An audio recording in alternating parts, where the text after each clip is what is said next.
So I was just planning to start by going through the four main areas that the MGD covers, like sort of in the big chunkiness of it.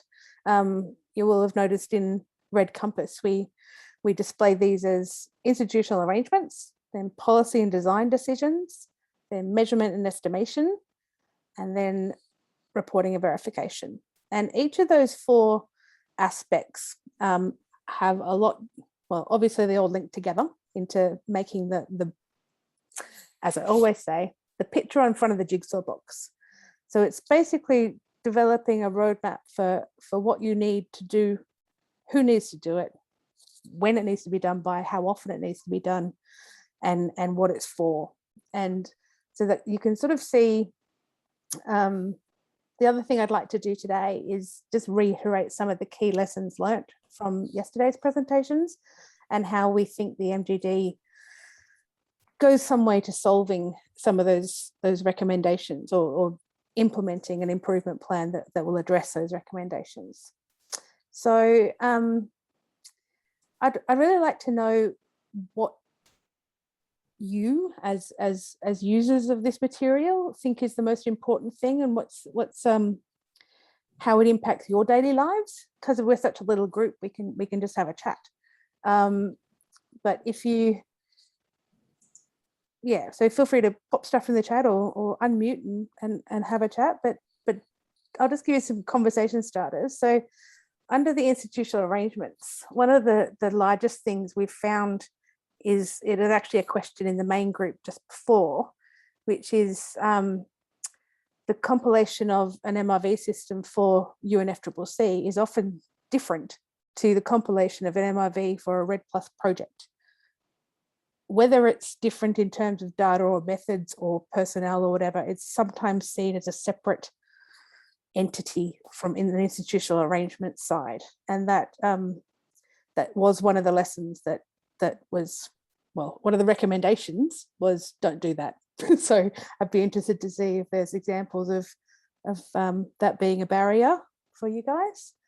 The policy and design decisions it kind of goes part way to addressing that high level buy-in.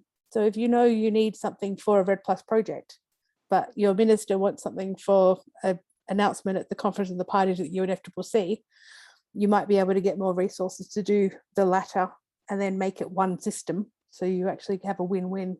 And that could be how you made some of the policy decisions about going to high-res data or not. And then once you know what you're doing, who's doing it, how it's resourced to be done, then you can actually start playing with the data.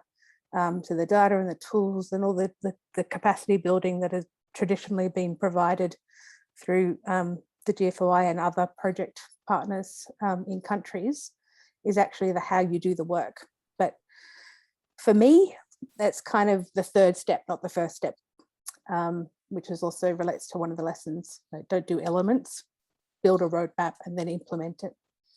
And on the reporting verification, the MGD3, which the authors who are also in this room can attest to, has been updated with the latest compliant to the Paris Agreement, consistent with the 2019 guidance update, refinement, terminology is important. And so and how that relates to results-based payments as well is another active area of interest in the entire community from donors and countries alike. So of all those things, I guess, comments, thoughts, questions, over to you guys.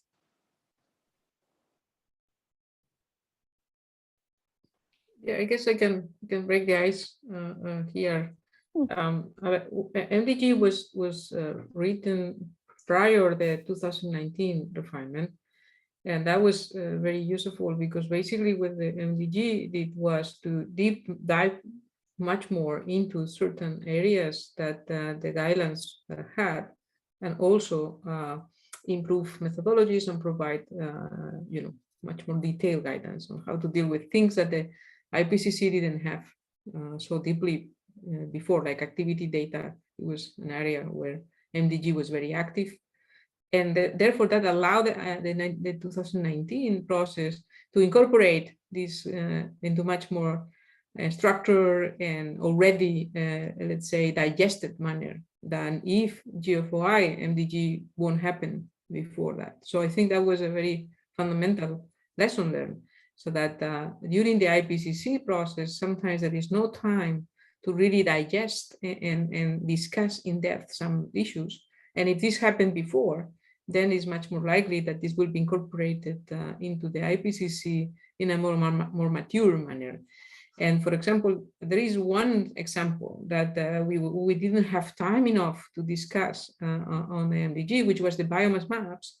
And when we had to introduce that in the IPCC, we had to keep it very shallow because it was no time to really go in depth and produce something that went beyond what is being put in the guidance. So I think that's how the MDG and the IPCC were sort of related to each other in a very constructive manner. And this is the reason why producing models and keep improving, it's something that it will probably translate into similar inputs if there is a new refinement of the IPCC in the future. But IPCC is here, so they can tell more about that.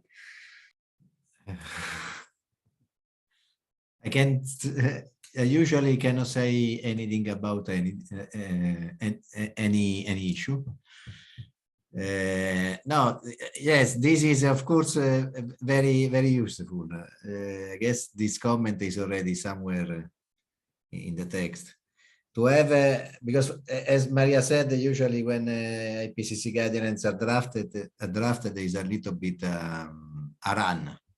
There is no time to, because they tend to cover everything, there is no time to dedicate enough time to each single issues to develop proper guidelines. So to have a source of information already well elaborated, already well taught is a wonderful option.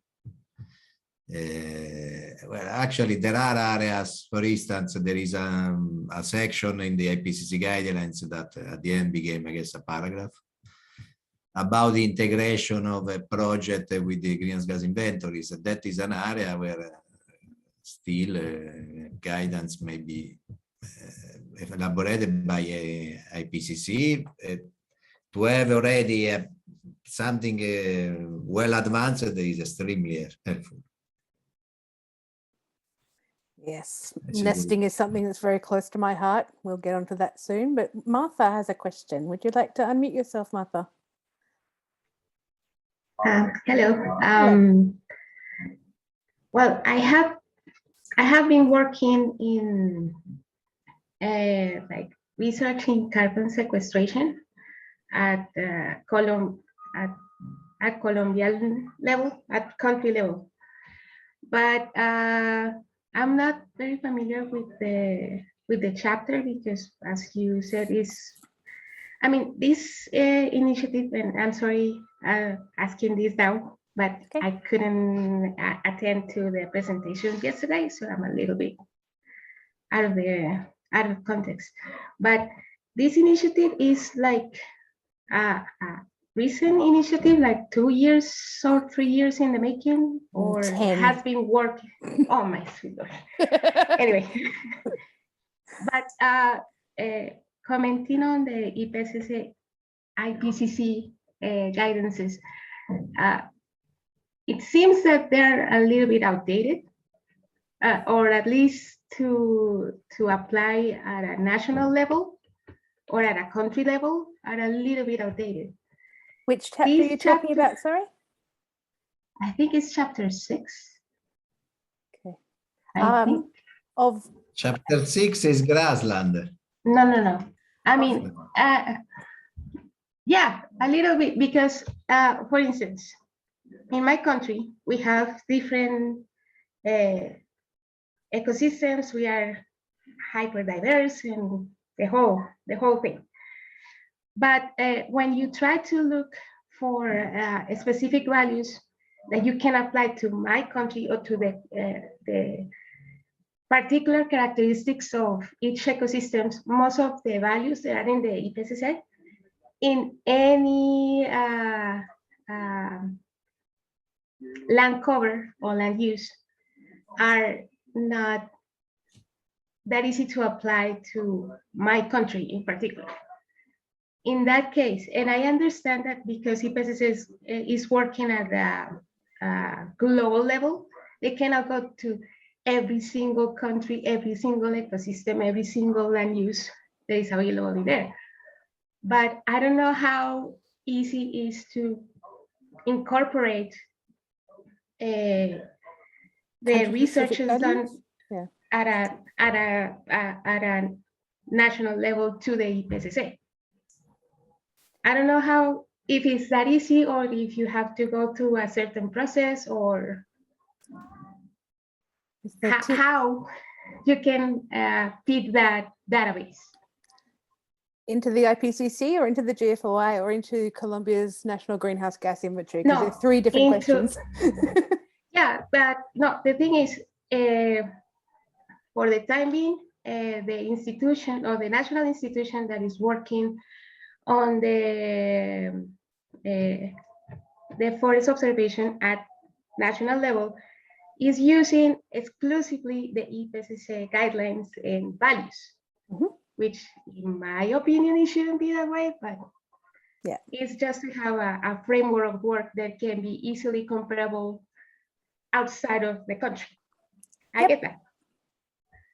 But at the same time, I think there are certain gaps on information and all that kind of situation that can be detrimental to us as a country, and also in order to create the more specific plans to mitigate or to reinforce our RED programs at national level. Yeah. So that's why I'm asking, how can we try to fill those gaps, or if there is a process from universities or national research programs to enter the data that they have been recollected into the IPCC. So I think our institutions can work with those values. Yeah, I think that it actually goes to the country's ambition and roadmap to what they want. It's what they've asked to do. They've chosen to start simple and only submit a tier 1 account, which is, it's completely valid, but it's the basics. The roadmap that you seem to be wanting to implement is to go from tier 1 to tier 2 emissions factors for certain ecosystems. And that is a valid path, but you need the roadmap to do that. The capacity, and obviously you're working in research institutions. I know Colombia has a lot of smart people working on advanced systems, but the problem you seem to be defining is not a capacity one. It's not an IPCC one. It's a Colombian government decision-making one. Okay. Any other? Thank you.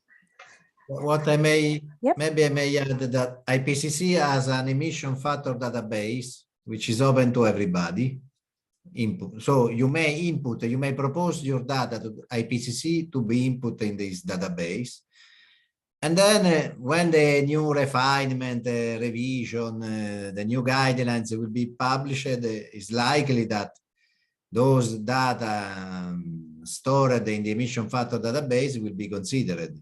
So my suggestion is that you contact IPCC, you go on the Task Force Inventory webpage, you find there the emission factor database, then you start the process for the submission of this data to IPCC. You also get some feedback because there are experts there that have a look to the data and they may assess the relevance, the robustness of those data for greenhouse gas inventories. So that's my suggestion.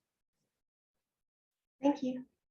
But be aware that the process to produce guidelines is a complex process that takes a lot of time. So don't expect that the IPCC annually update the default into the guidelines, because this is we need a new procedure to do so, and there is no this procedure currently in place.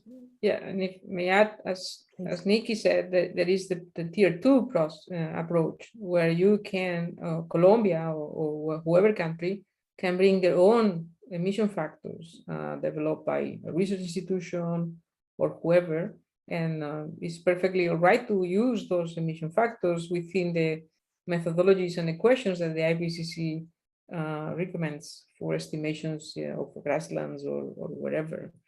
So in essence, the IPCC allows you to do basically whatever you want, and it has the difference is that you will have to document, if you go to tier 2, you will have to document those emission factors very well. And if you go to approach 3, which is, it could be a model, for example, then you will have to document it also very well. So, and it has to be extremely transparent. But rather than that, IPCC allows you to use whatever new thing is out there.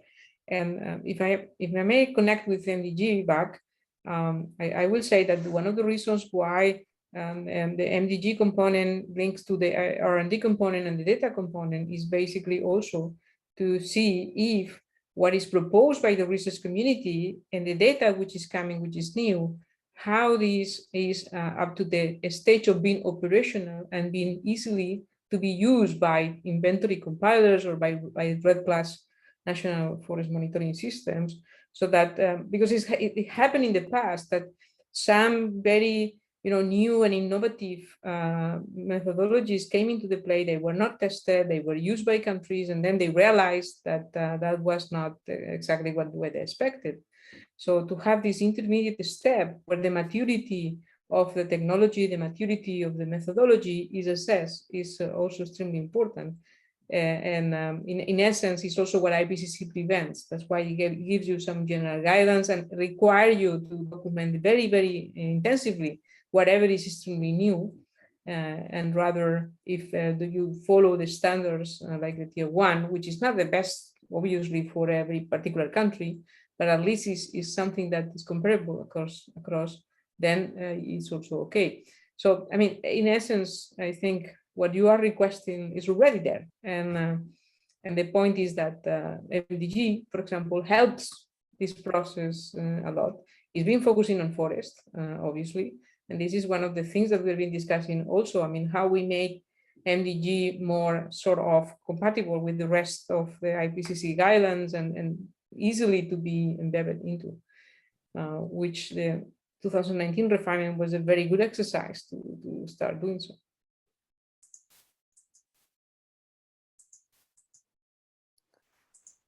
Excellent. Thank you, experts. Much appreciated. Is there any other immediate questions, or can I call on Maria to talk a bit more about the priorities of the MGD advisory group going forward, in case that's of interest to these people? No one has their hand up. Oh, yes, we do have Lucia. Please unmute.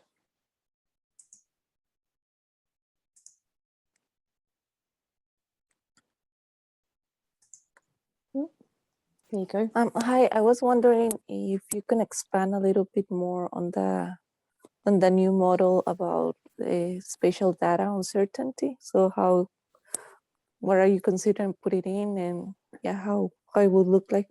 I guess that's was something that you were gonna discuss now, but Sure. Yeah. No, it's the operational decision from the last MGD advisory group meeting, and Maria and Sandro have lots of details. I'll give a summary. Basically, we've just we're still in the process of assembling a team of authors and doing a study of what's out there that can possibly fill this gap, and then essentially spend the next year ensuring it's operational and meets requirements and is endorsed by proper processes. That's kind of the one sentence. We're just starting. We know where we want to get to, and we're looking for help. Are you someone who can help us this year? Maybe. Maybe. What? Please, just a little bit about yourself. Where do you work? What's your interest in uncertainty, spatial modeling, etc.? Well, I work a little bit on precision of area change estimation of maps. Yeah. And I work at the Remote Sensing Center from the Queensland government and also with the University of Queensland. So I might drop you an email later. we probably have many contacts in common, but yes, please email me. That'd be great. Could an offer of help, Maria? Do you want to talk more about the details of what the gap is? Obviously, we invest a lot of time and effort in addressing uncertainty for sampling methodologies for area identification, and that was very, very useful. But we didn't go into wall-to-wall and so far. So this has been identified as a gap by some countries, because then I will enter into what I wanted to say as well. I mean, as you know, the way we identify areas for guidance were initially driven by experts that identify those gaps and topics, either during the development of the MDG drafts or by requesting the development of specific models that some other experts or countries also asked for. No? And uncertainty, and specifically, most of the work was focused on the beginning on area identification. That was what a lot of focus, because the remote sensing data were an emerging big tool to be used, and people thought that it was going to be easy, and then they discovered it was not that easy. So I mean, MDG focused on that. This was done in close collaboration with the R&D component, because they were also intensively working on remote sensing, but also with experts that were engaged in the capacity building. So we had authors that were also doing capacity building exercise in the component. And lately, the data component became engaged very deeply into the MDG3, as Sarah was commented in the plenary.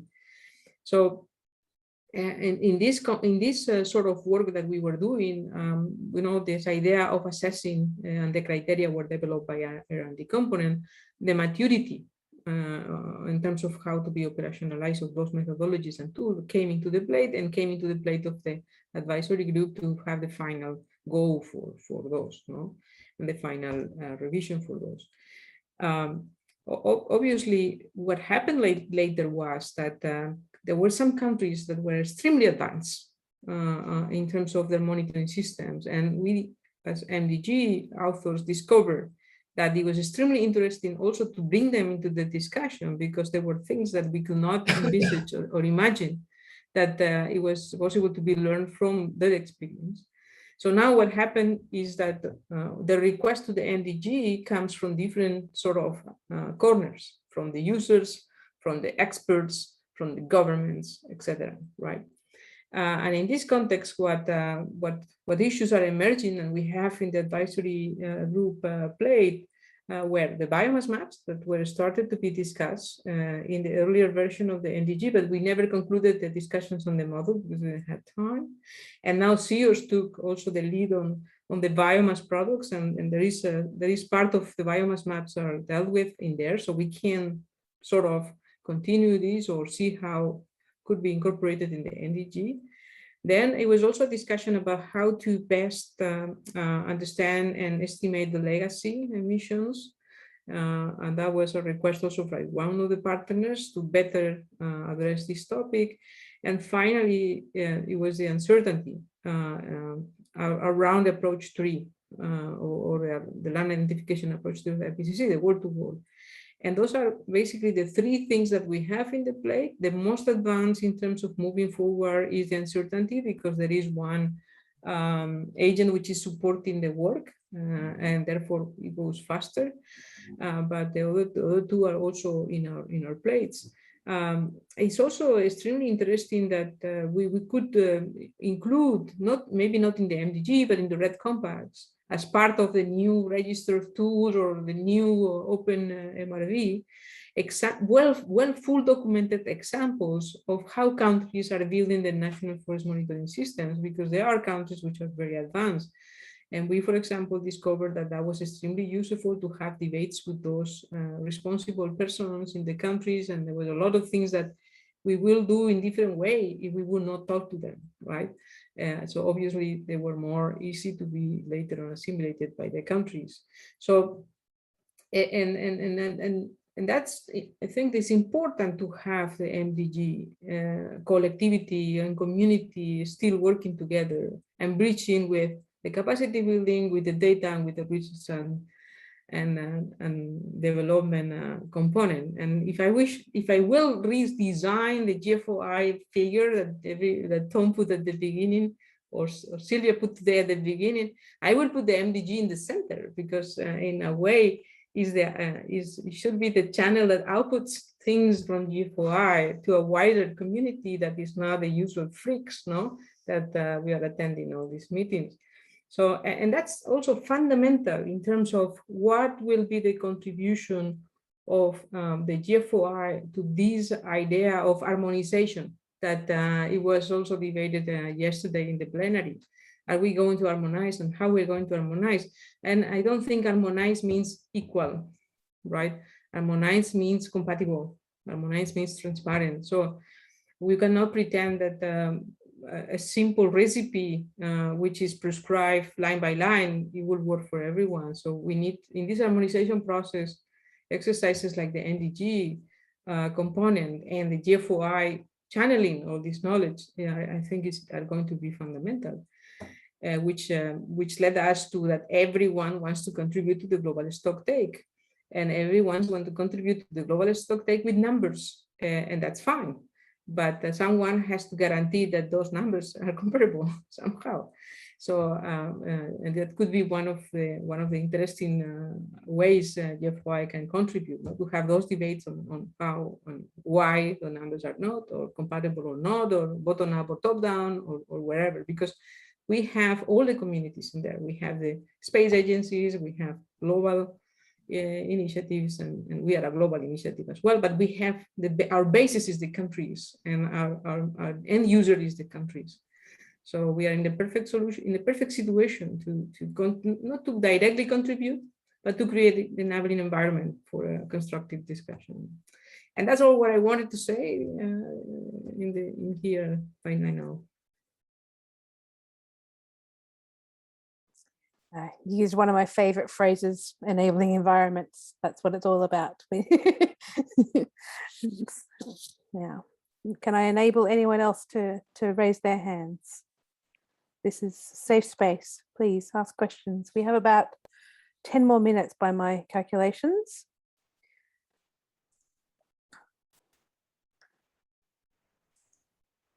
Anybody have any thoughts on the plenary so far? Favorite moments? I'm going to share. Well, can I ask, has anyone used Red Compass, and do you want to give me a little case study of how you found it?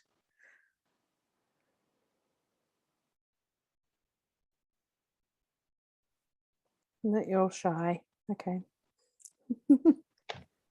Hi, Nikki. I actually raised a hand, but I think you don't see there you it. go. I've got it now. I was looking at the chat and I missed the hand. My screen is all over the place. Sorry. Go ahead.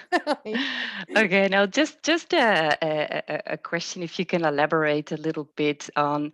I mean, the COP decisions refer to the use of IPCC guidance and guidelines. So, what is the, let's say, the recognized role of GFOI in complementing that? Is it, yeah, how to see that, and maybe also something on do you see a role also in the global stocktake? I could give you my answer, but as we have the head of the technical unit of the IPCC on the line, how about I ask him for his opinion? How do you see the GFOI helping compliance with IPCC guidance, Sandra?